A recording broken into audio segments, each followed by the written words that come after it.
నమస్కారం RBN news కి స్వాగతం. హెడ్లైన్ చూద్దాం.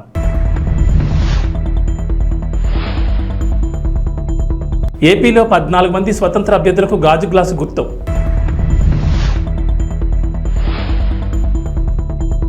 ఏపీలో టీడీపీ రెబల్స్ ను సస్పెండ్ చేసిన అధిష్టానం.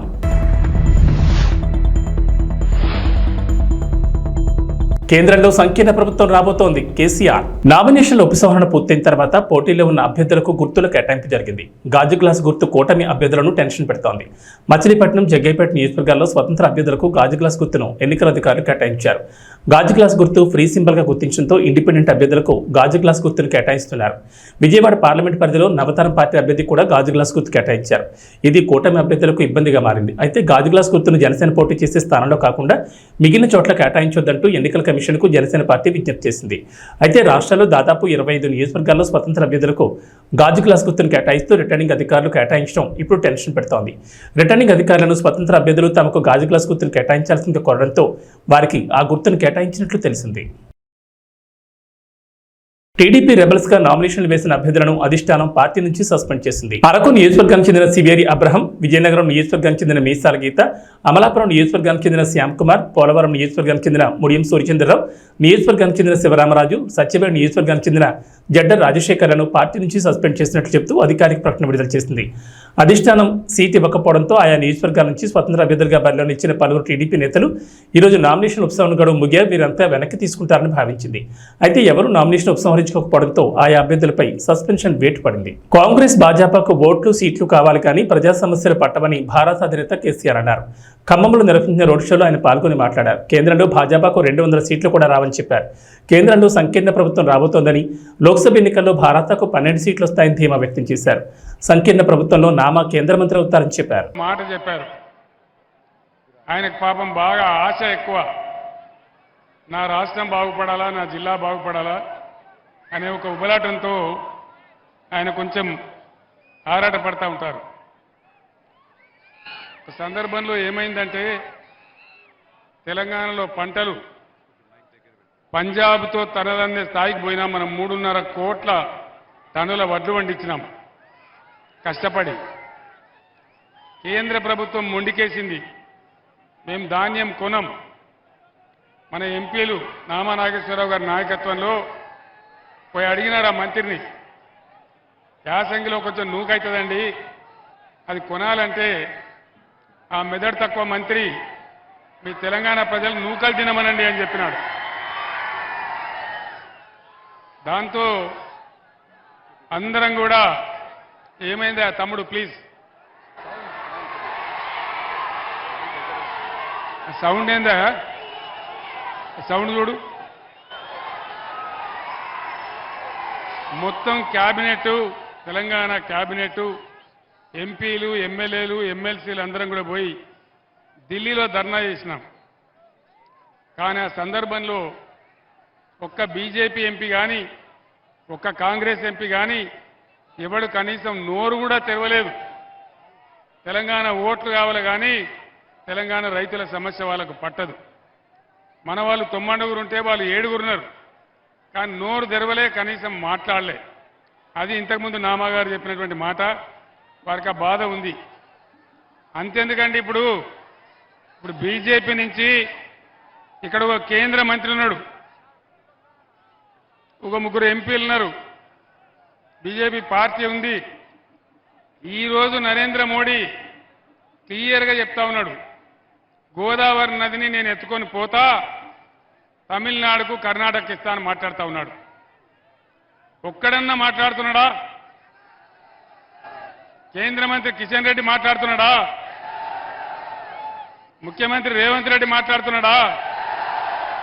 మరి ఈ దద్దమ్మలు మనకు ఎందుకు అని నేను అడుగుతా ఉన్నా. మనకున్నటువంటి ఒకే ఒక్క ఆశ గోదావరి. ఖమ్మం జిల్లాలో గత 50-75 సంవత్సరాల స్వతంత్రంలో ఎవరు కూడా ఆలోచన చేయలే. కృష్ణలో నీళ్లు తగ్గినప్పుడల్లా మన పంటలు ఎండిపోవడం, మనం బాధపడడం, నాగార్జున సాగర్ ఆయకట్లో కూడా మనకు ఇబ్బందులు వస్తూ ఉన్నాయి. ఖమ్మం జిల్లా ఇబ్బందులు శాశ్వతంగా తీరాలని బ్రహ్మాండంగా దుమ్ముగూడెం ప్రాంతంలో సీతారామ ప్రాజెక్టు మనం కడతా ఉన్నాం. 37 టీఎంసీల ప్రాజెక్ట్ అది పూర్తి అయితే ఖమ్మం జిల్లాలో ఒక ఇంచి లేకుండా కూడా వ్యవసాయానికి నీళ్ళు వచ్చే ప్రాజెక్ట్ ఆ ప్రాజెక్ట్. మరి పైన ఇచ్చంపల్లి దగ్గర ప్రాజెక్టు కట్టి నేను కర్ణాటకకు తమిళనాడు నీళ్లు తీసుకొని పోతా అంటే ఎందుకు వీళ్ళు మాట్లాడడం లేదు? ఇలా ముఖ్యమంత్రి రేవంత్ రెడ్డి ఎందుకు మాట్లాడడం లేదు? అదే నేను ముఖ్యమంత్రిగా ఉండే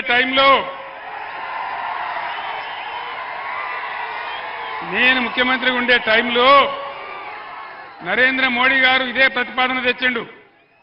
నేను చెప్పిన ఎట్టి పరిస్థితులలో మా రాష్ట్రానికి వచ్చే నీళ్ల లెక్క తేల్చేదాకా, మా వాటా మాకు అక్కడ పెట్టేదాకా నా తల తెగిపడ్డా సరే నేను ఒప్పుకోను అని చెప్పిన. అది బీఆర్ఎస్ పార్టీ పాలసీ. మరి వీళ్ళకి ఓట్లు కావాలా, సీట్లు కావాలా, కేంద్ర మంత్రులు కావాలా, కానీ మన సమస్యలు, మన ప్రధానమైనటువంటి సమస్యలు, మన నీళ్లు, మన పంటలు, మన రైతులు వీళ్ళకి పట్టదు. నేను ఒక్కటే మాట మీకు మనవి చేస్తా ఉన్నా. కేంద్రంలో బీజేపీ 400 సీట్లు, 370 సీట్లు గోవిందా, ఏం వస్తలేవు. 200 కూడా దాటే పరిస్థితి లేదనేది మొత్తం యావత్ ప్రపంచం కోడైకూస్తా ఉన్నది. నేను మీకు ఒక మంచి మాట చెప్తా ఉన్నా. ఈసారి రాష్ట్రంలో ఇప్పుడు నేను ఎక్కడికి పోయినా ఇవాళ 6వ రోజు, ఎక్కడికి పోయినా ఇదే పద్ధతిలో ప్రజలు బ్రహ్మరథం పడతా ఉన్నారు. దాదాపు 12 పార్లమెంట్ సీట్లు మనం గెలవబోతా ఉన్నాం.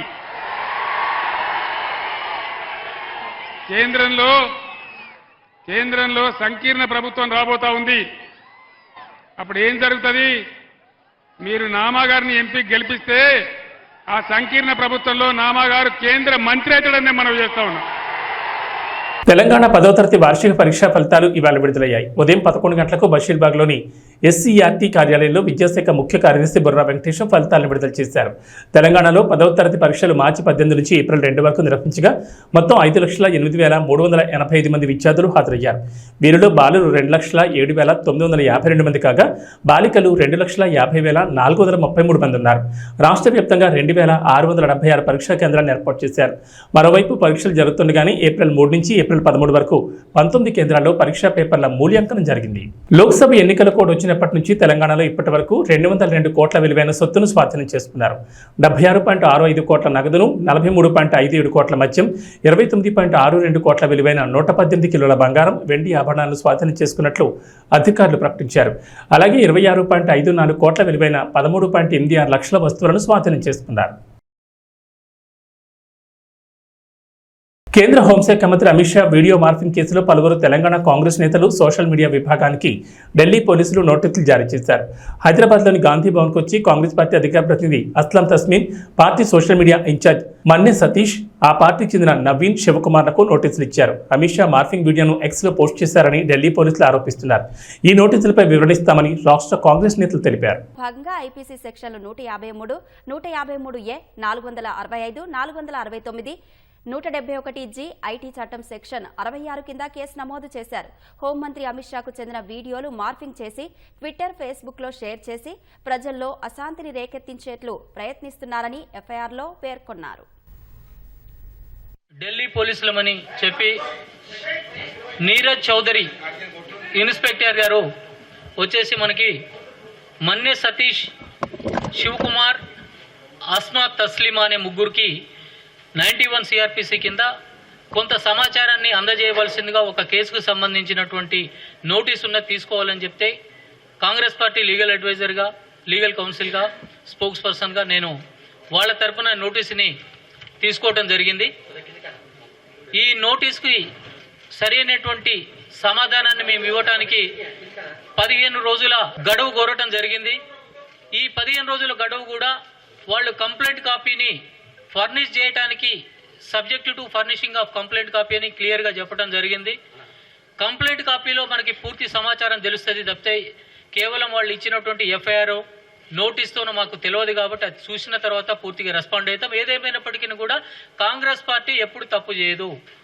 కాంగ్రెస్ పార్టీ కెన్యాలో డ్యాం తెగిన ఘటనలో 42 మంది మృతి చెందారు. పలువురు బురదలో కూరుకుపోయారు. వారి కోసం అధికారులు గాలిస్తున్నారు. కాగా కెన్యాలో కొన్ని రోజులుగా అతి భారీ వర్షాలు కురుస్తున్నాయి. ఈ క్రమంలో ఓ డ్యాం తెగిపోయి అక్కడ జనాన్ని అతలాకుతలం చేసింది. నకూరు కౌంటీలోని మాయి మహియు పట్టణ సమీపంలోని డ్యాంలో నీటి ఒత్తడికి కట్ట తెగిపోయింది. ఆ నీరంతా సమీపంలోని ఓళ్లను ముంచెత్తింది. దీంతో పెద్ద సంఖ్యలో ఇళ్లు కొట్టుకుపోగా రోడ్లు తెగిపోయాయి. అంతేకాకుండా 42 మంది మృతదేహాలను అధికారులు గుర్తించారు. గత 5 ఏళ్లలో ఏ ఒక్క ప్రభుత్వ ఉద్యోగికి న్యాయం జరగలేదని టీడీపీ అధినేత చంద్రబాబు అన్నారు. సీఎం జగన్ వారి పాలిట రాక్షసులా మారారని ధ్వజమెత్తారు. టీడీపీ కూటమి అధికారంలోకి వచ్చాక కాంట్రిబ్యూటరీ పెన్షన్ స్కీమ్ పై ప్రత్యేక విధానం తీసుకొస్తామని ప్రకటించారు. ఉద్యోగులకు న్యాయం చేస్తామని, పీఆర్సీ పింఛన్ సకాలంలో ఇచ్చి అండగా ఉంటామని వెల్లడించారు. ప్రజాకాలంలో భాగంగా సోమవారం నంద్యాల జిల్లా డోన్ నందికొట్కూరులో జరిగిన భారీ బహిరంగ సభలో ఆయన ప్రసంగించారు. 5 ఏళ్లుగా సచివాలయానికి వెళ్లిన సీఎం 5 ఏళ్లలో ఒక్క పత్రికా సమావేశం కూడా నిర్వహించిన సీఎం జగన్ తప్ప దేశంలో మరెవరూ లేరన్నారు. సొంత ప్రయోజనాల కోసం కేబినెట్ ను పెట్టుకుని పరిపాలన సాగిస్తున్నాడన్నారు. ఏం తమ్ముళ్ళు హుషారుగా ఉన్నారా?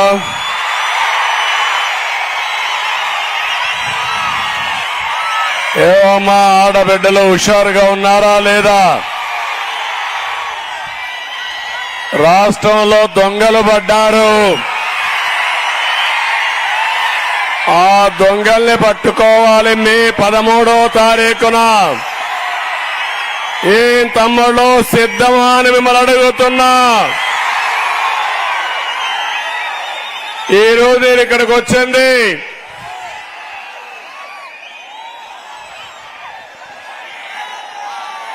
డోన్ ఎమ్మెల్యేగా సూర్యప్రకాష్ రెడ్డి గారిని గెలిపించమని మిమ్మల్ని కోరడానికి వచ్చాను. ఇంకో పక్క పార్లమెంట్ అభ్యర్థిగా శబరిని గారు గెలిపించమని మిమ్మల్ని కోరడానికి వచ్చాను.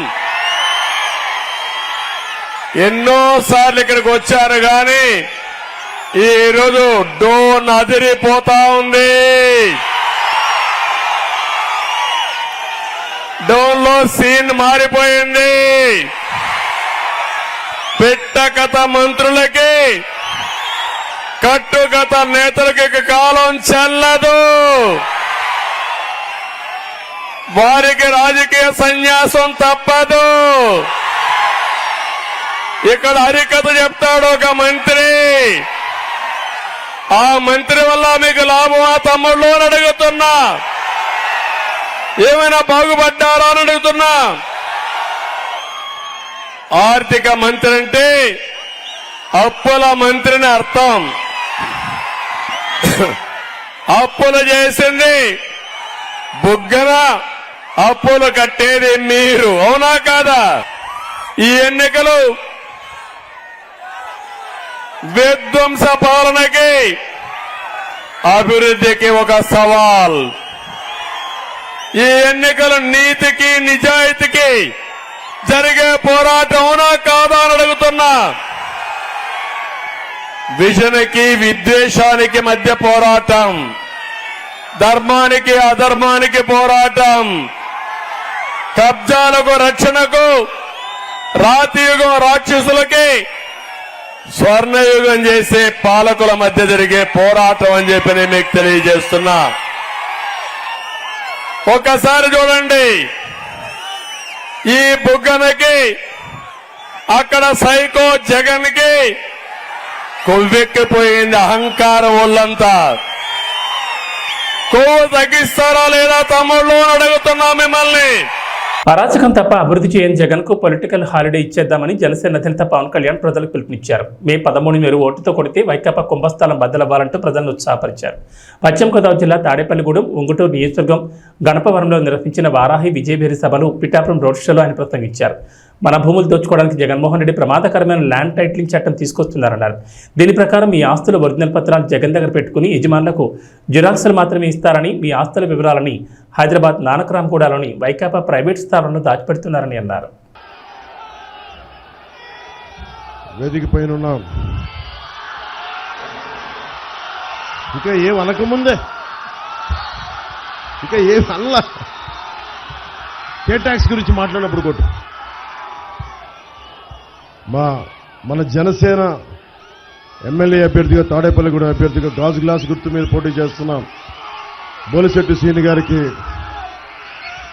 మన బీజేపీ నర్సాపూర్ పార్లమెంట్ అభ్యర్థిగా కమలం గుర్తు మీద పోటీ చేస్తున్న భూపతిరాజు శ్రీనివాస్ వర్మ గారికి, మన జనసేన జిల్లా అధ్యక్షులు కొట్టుకులపూడి గోవిందరావు గారికి, టీడీపీ జిల్లా అధ్యక్షులు సీఎం కొట్టు సత్యనారాయణ గారు 2014లో నా ఆఫీస్కి వచ్చి ఆయన నన్ను మీరు పొత్తులో ఉన్నారు కాబట్టి తెలుగుదేశం పార్టీ టికెట్ ఇప్పించమని కోరారు.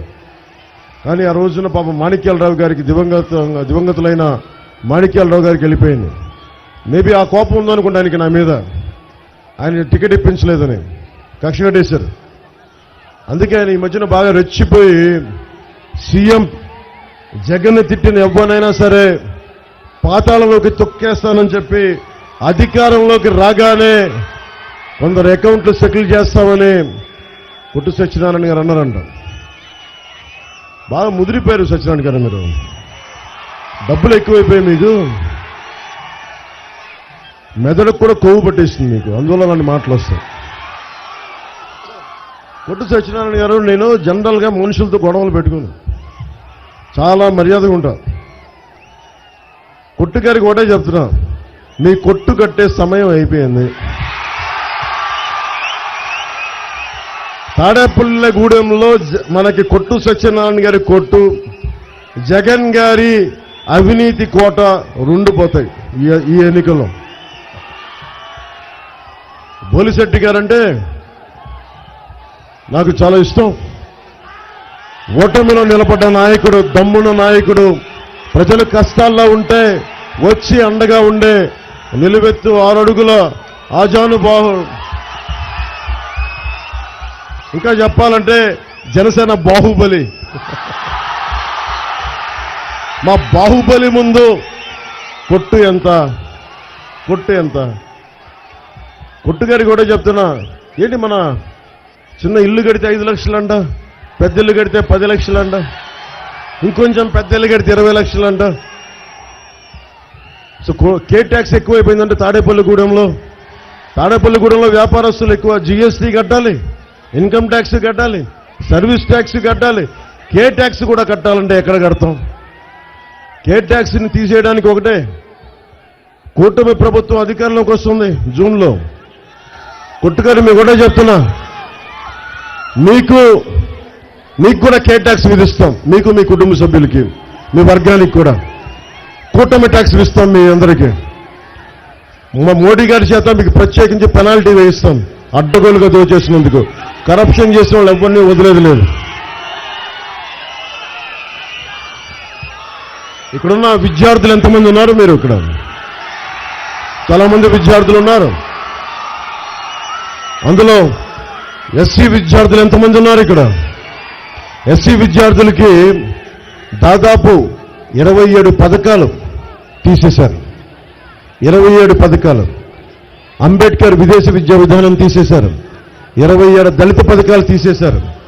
ఇక్కడున్న విద్యార్థులకి మీకు ఫీజు రీయింబర్స్మెంట్ జరిగిందా? మీకు ఫీజు రీయింబర్స్మెంట్ జరిగిందా? మీకు ఫీజు రీయింబర్స్మెంట్ ఇవ్వరు, కానీ కొట్టు ట్యాక్స్ అయితే విధిస్తారు మనకి. పట్నంలోని రేపల్లె బస్టాండ్ వద్ద నిర్వహించిన సభలో సీఎం జగన్ పొన్నూరు నియోజకవర్గ అభివృద్ధి సమస్యలపై స్పందించకపోవడంపై ప్రజలు నిరాశ చెందారు. కూటమి నాయకులపై అవే మాటలు, అవే విమర్శలతో సరిపెట్టారు. సీఎం ప్రసంగంలో పచ్చలేకపోవడంతో జనాన్ని ఆకట్టుకోలేకపోయారు. రాష్ట్ర రాజకీయాలపై ఆయన ఎక్కువసేపు మాట్లాడారు. సీఎం వేదికకు రాకముందే పార్లమెంట్, అసెంబ్లీ అభ్యర్థులు ప్రసంగించారు. గుంటూరు పార్లమెంట్ వైకాపా అభ్యర్థి కెలారి వెంకట్రోసే మాట్లాడుతూ తమ హయాంలో పేదల కోసం అనేక సంక్షేమ పథకాలు, అభివృద్ధి కార్యక్రమాలు నిర్వహించామని పేర్కొన్నారు. పొన్నూరు నియోజకవర్గంలో ప్రధాన సమస్యలను పరిష్కరించామన్నారు. పొన్నూరు అసెంబ్లీ వైకాపా అభ్యర్థి అంబటి మురళీకృష్ణ మాట్లాడుతూ మాజీ ఎమ్మెల్యే ధూళిపాటి నరేంద్ర కుమార్ నియోజకవర్గ అభివృద్ధికి చేసిందేమీ లేదన్నారు.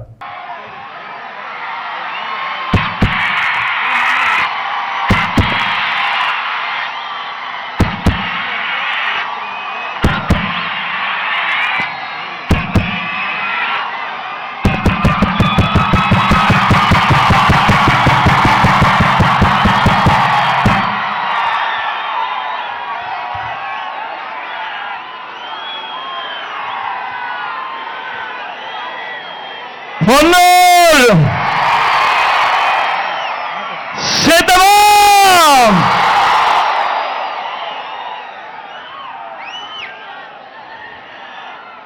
ఇంత మండుటెండలో కూడా ఇంతటి అభిమానం చూపిస్తూ చిక్కటి చిరునవ్వుల మధ్య ప్రేమానురాగాలు పంచిపెడతా ఉన్నా నా ప్రతి అక్కకు, నా ప్రతి చెల్లెమ్మకు, నా ప్రతి అవ్వకు, నా ప్రతి తాతకు, నా ప్రతి సోదరుడికి, నా ప్రతి స్నేహితుడికి ముందుగా మీ జగన్, మీ బిడ్డ రెండు చేతులు జోడించి పేరు పేరున హృదయపూర్వకంగా కృతజ్ఞత తెలుపుకుంటా ఉన్నాడు మీ బిడ్డ.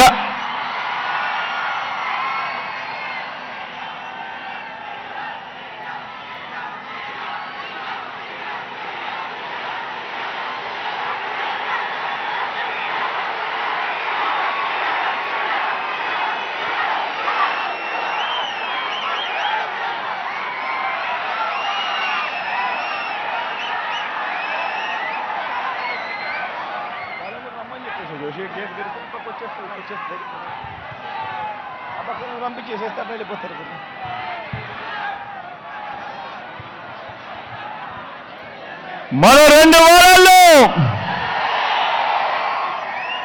జరగబోతా ఉంది కురుక్షేత్ర మహాసంగ్రామం. ఈ యుద్ధంలో అటువైపున ఉన్నది కౌరవ సైన్యం, దుష్ట చతుష్టయం. అటు గతంలో వాళ్ళు ప్రభుత్వంలో ఉన్నప్పుడు అందరినీ మోసం చేసిన చరిత్ర ఆ కూటమిది. అటు చంద్రబాబు, ఆయనకు మద్దతుగా 2 జాతీయ పార్టీలు, ఒక వదినమ్మ, ఒక దత్తపుత్రుడు, ఒక ఈనాడు, ఒక ఆంధ్రజ్యోతి, ఒక టీవీ5, వీరందరూ సరిపోరు అన్నట్టుగా వీరి కుట్రలు, వీరి కుతంత్రాలు, వీరి మోసాలు, వీరి అబద్ధాలు, వీళ్ళందరితో కూడా యుద్ధం చేస్తా ఉన్నాం ఈరోజు. ఏ మనిషి కూడా వీళ్ళు ఎప్పుడూ కూడా గతంలో కూడా ఏ పేదవాడికి చేసిన చరిత్ర లేని వీళ్ళందరూ కూడా అటువైపున కూటమిగా ఉండి ఈరోజు మీ బిడ్డపై యుద్ధం చేస్తా ఉన్నారు. ఇటువైపున మీ బిడ్డ ఒక్కడే ఒకడు, ఇటువైపున మీ బిడ్డ ఒక్కడే ఒకడు, ఇంటింటికి మంచి చేసిన మీ బిడ్డ ఒక్కడే ఒకడు. మీ బిడ్డ నమ్ముకున్నది మిమ్మల్ని, పైన దేవుడిని.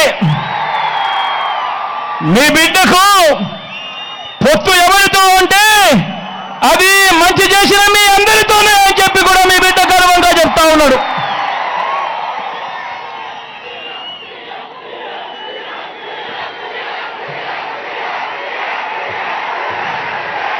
వేస్తూ ఇంటింటి ఒక్క అవకాశం అంటూ గద్దెనెక్కిన జగన్మోహన్ రెడ్డి రాష్ట్ర ప్రగతిని గోతులో పాతిపెట్టాడు. లక్షల కోట్ల హాంఫాట్ చేసి రాష్ట్ర ప్రజల నెత్తిన అప్పుల భారం మోపాడు. స్వర్ణయుగం రావాలంటే చంద్రబాబు సీఎం కావాలి. జగన్ మళ్లీ గెలిస్తే చీకటి యుగం వస్తుంది. జగన్ మళ్లీ అధికారంలోకి వస్తే ఏపీ ప్రజలు రాష్ట్రాన్ని వదిలి వెళ్లే పరిస్థితి వస్తుంది. జన ధన మాన చొరకుడు జగన్ను రాష్ట్రం నుంచి తరిమికొట్టే పాశుపతాస్త్రం తెదేపా, జనసేన, భాజపా కూటమి. ఈ ఎన్నికల్లో ఓటర్లు బాణాలై వైకాపా పాలనకు చరమగీతం పాడాలని హిందూపురం ఎమ్మెల్యే నందమూరి బాలకృష్ణ పిలుపునిచ్చారు. బాలకృష్ణ సోమవారం రాత్రి చేపట్టిన స్వర్ణాంధ్ర సాకార యాత్రకు చిత్తూరు, బంగారుపాళ్యంలో అపూర్వ స్పందన దక్కింది. చిత్తూరు బైపాస్ రోడ్ నుంచి సంతపేట మీదుగా గాంధీ విగ్రహ కూడలి వరకు పసుపు దళం బాలకృష్ణకు జైజేలు పలికాయి. ఈ సందర్భంగా ప్రజలను ఉద్దేశించి బాలకృష్ణ మాట్లాడారు. చిత్తూరు ప్రజలందరికీ, పురవాసులకు, అలాగే రూరల్ మరి ముడిపాల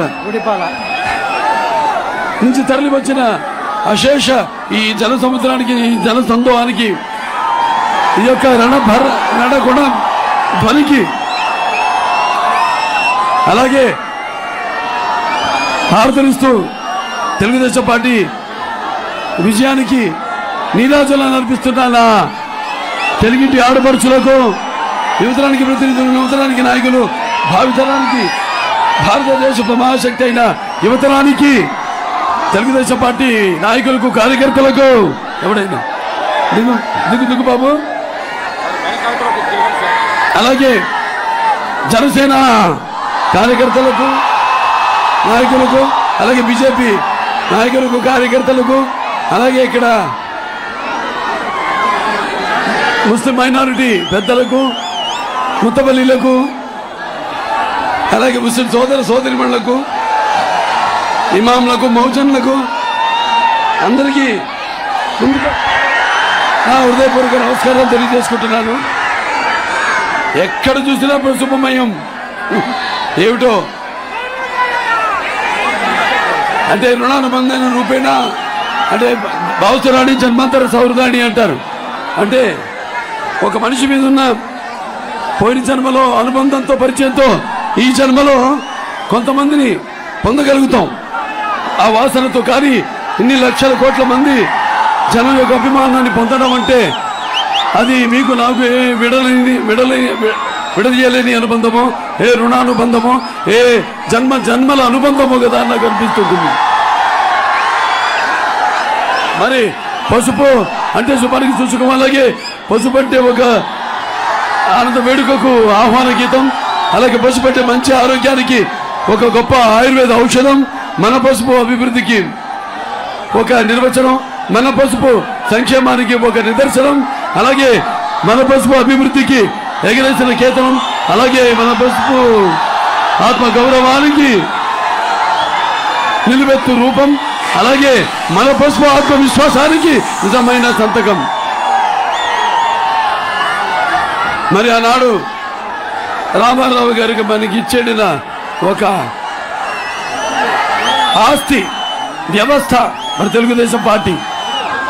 రాజకీయ పార్టీ అనే దానికంటే కూడా ఇది మనందరినీ ఒక వసుదైక కుటుంబంగా, ఒక ఉమ్మడి కుటుంబంగా కలిపిన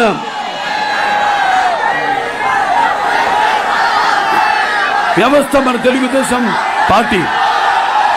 మరి ఆనాడు రామారావు గారు చలచిత్ర రంగంలో తిరుగులేని, మగటం లేని మహారాజుగా వెలుగుతూనే మరి ఆనాడు ఆయన ఈ యొక్క చలచిత్ర పరిశ్రమ నుంచి నిష్క్రమించి అలాగే ఈ రాజకీయ రంగంలోకి అడుగుపెట్టి మరి అంతవరకు ప్రతి తెలుగు బిడ్డ, తెలుగు మట్టి గడ్డ కూడా నేను తెలుగువాణ్ణి అని సగర్వంగా చెప్పుకునే దమ్ము, ధైర్యం, తెగువ, సత్తువ, అహంకారానికి బదులు పెట్టి, సానబెట్టి బయటికి తీసుకొచ్చి చెప్పించిన తెలుగు తేజం నందమూరి తారక రామారావు గారు.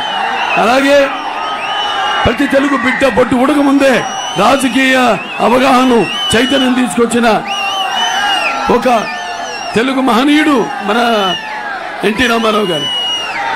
ఆయన రాజకీయాల్లోకి వచ్చాక ఆయన ప్రవేశపెట్టిన పథకాలు ఎంతో సాహసోపేతమైనవి, అంతే అలాగే ఎంతో ఉపయోగకరమైనవి, సానుకూలమైనవి కూడా.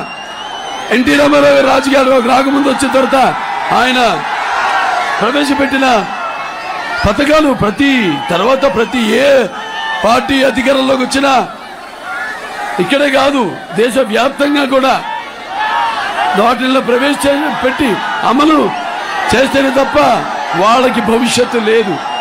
అటువంటి ఎన్టీ రామారావు గారు మరి అదే ఒక పెద్దవాడి బాధ తెలిసిన అన్న ఆయనే. అలాగే ఒక జనం భవిష్యత్తు ఇచ్చిన అన్న ఆయనే. అలాగే తనకు అండగా నిలిచిన మహిళలకు, ఆడపడుచులకు ఆర్థిక బలం ఇచ్చిన అన్న కూడా ఆయనే. ఇండియన్ ప్రీమియర్ లీగ్ 17వ సీజన్లో కోల్కతా నైట్ రైడర్స్ ఢిల్లీ క్యాపిటల్స్పై 7 వికెట్ల తేడాతో విజయం సాధించింది. 154 పరుగుల లక్ష్యాన్ని కోల్కతా కేవలం 16.3 ఓవర్లలోనే ఛేదించింది. ప్రస్తుత ఐపీఎల్ సీజన్లో కోల్కతా నైట్ రైడర్స్ ఆడిన 9 మ్యాచ్ల్లో ఇది 6వ విజయం కావడం విశేషం. కాగా 11 మ్యాచ్ల్లో ఢిల్లీకి ఇది 6వ ఓటమైంది. కోల్కతా సాధించిన ఈ అద్భుత విజయంలో wicket keeper batsmen Phil Salt కీలక పాత్ర పోషించాడు. సాల్ట్ కేవలం 33 బంతులు 7 4లు 5 6లతో 66 పరుగులు చేశాడు. సాల్ట్, సునీల్ నారాయణ్ మధ్య మొదటి వికెట్కు 6.1 ఓవర్లలో 79 పరుగుల భాగస్వామ్యం నమోదైంది. ఇది మ్యాచ్ ఏకపక్షంగా మారింది. అంతకుముందు టాస్ గెలిచి బ్యాటింగ్ ఎంచుకున్న ఢిల్లీ క్యాపిటల్స్ 20 ఓవర్లలో 9 వికెట్ల నష్టానికి 153 పరుగులు చేసింది. ఏవీ బులెటిన్ విశేషాలు. నమస్కారం.